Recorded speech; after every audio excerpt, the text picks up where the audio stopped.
My name is Daniel. At 26, I worked as a senior financial analyst at a major corporate firm, earning a stable and comfortable living. I lived alone in a clean, modern apartment, and by all accounts, my life was stable. But my professional success could never erase the shadow of my past. The day my family threw me out onto the street with nothing. It happened 3 years ago, right after my mother passed away. My father, blinded by the manipulation of his greedy second wife and my stepbrother, decided that I was nothing more than an inconvenient expense. They claimed I had no claim to the family home or the family business, branding me as an ungrateful outsider. On a freezing, rainy night, my stepmother packed my few belongings into cardboard boxes, threw them onto the porch, and slammed the door in my face. My father stood right behind her, watching the entire spectacle without uttering a single word of defense. That night, I swore to myself that I would never ask them for a single dime, and that I would build my own empire from scratch. For the next 3 years, I poured every ounce of my energy into my career. I worked 14-hour days, mastering market trends, corporate restructuring, and high-stakes investments, while they lived in luxury and squandered my mother's legacy. I climbed the corporate ladder through sheer competence and relentless hard work. I didn't look back, and I certainly never reached out. Then, everything changed on a quiet Tuesday afternoon. I received an official, sealed envelope from a high-profile law firm downtown. My hands were steady as I broke the seal and pulled out the legal documents inside. According to the final, ironclad provisions of my late grandfather's original trust, provisions that my father and stepmother had spent years trying to legally bypass the entire family estate, including the multi-million-dollar ancestral mansion and all associated corporate assets, legally reverted to me upon my grandfather's passing. Furthermore, due to a severe financial mismanagement crisis caused by my stepbrother over the past year, the family company was now teetering on the edge of absolute bankruptcy, and the estate was the only thing standing between them and total ruin. As I stared at the official papers, a cold, quiet realization washed over me. The people who had laughed as they locked me out in the cold were now entirely at my mercy. I didn't feel rage. I only felt a profound, satisfying calm. They thought they had discarded me like trash, but they had simply forgotten a fundamental rule of life.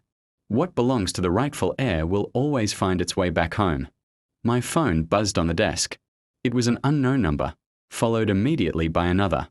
Little did they know, the news of the estate transfer had already reached them, and their panic had just begun. The very next morning, my phone started ringing incessantly. The first call was from my father, a man who hadn't spoken a single word to me in 3 years, let alone bothered to check if I was alive. I let it ring out. Seconds later, a message popped up on my screen from my stepmother. Her usual haughty tone replaced by a desperate plea. "Daniel, please answer your phone. We need to talk about the estate documents right now. It's a huge misunderstanding." I ignored the messages and walked into the corporate office as usual. But as soon as I stepped onto my floor, I noticed the heavy whispers and sideways glances from my colleagues. Word travels fast in the corporate world, and it seemed the news that the company's primary ancestral backing had shifted to me was already leaking.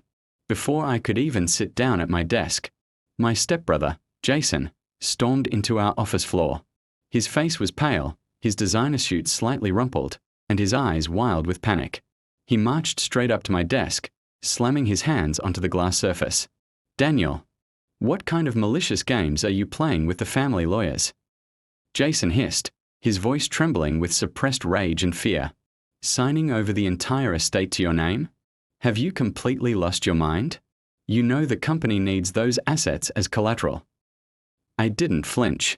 I slowly put down my pen, leaned back in my chair, and looked up at him with complete calm.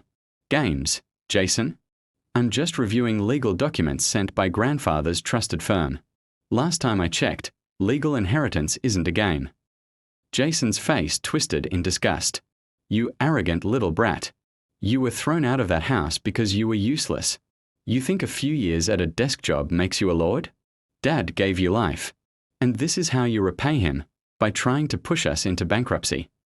A few nearby co-workers stopped typing. their eyes darting back and forth between us, absorbing every word. I stood up slowly, towering over him by a few inches, my expression remaining completely ice-cold. Dad gave me life, yes, I said quietly, my voice carrying clearly across the quiet floor.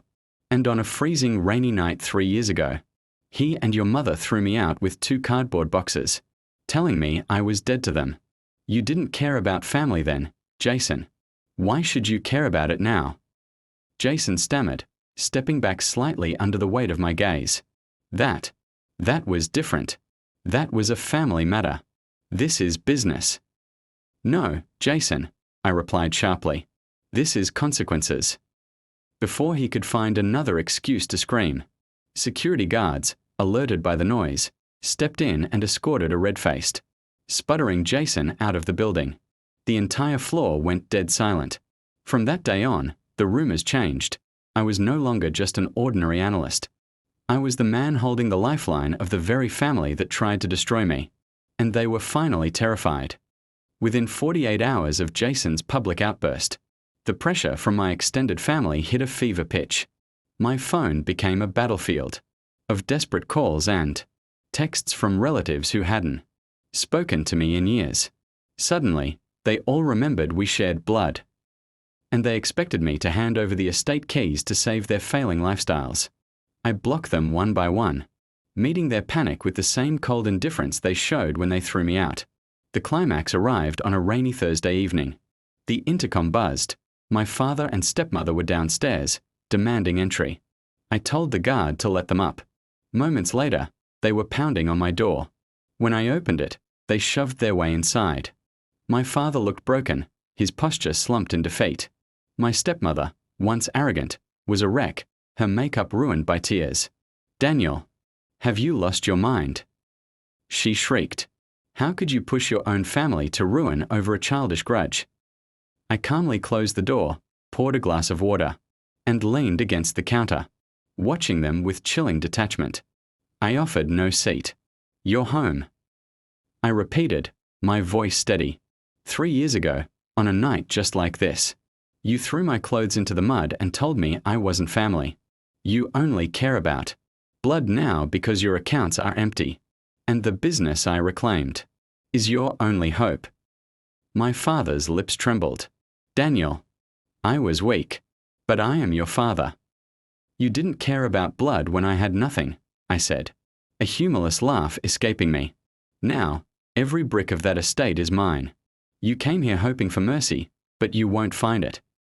I pointed to the door. Get out. The final legal notice reaches your office tomorrow. Never contact me again. 2 weeks after that confrontation, the legal transfer of the estate was complete. Every asset, mansion, and share was officially mine. As predicted, my stepbrother's mismanagement led the family company to bankruptcy, and their luxurious lifestyle vanished overnight. But the most fascinating part wasn't their ruin. It was their pathetic transformation.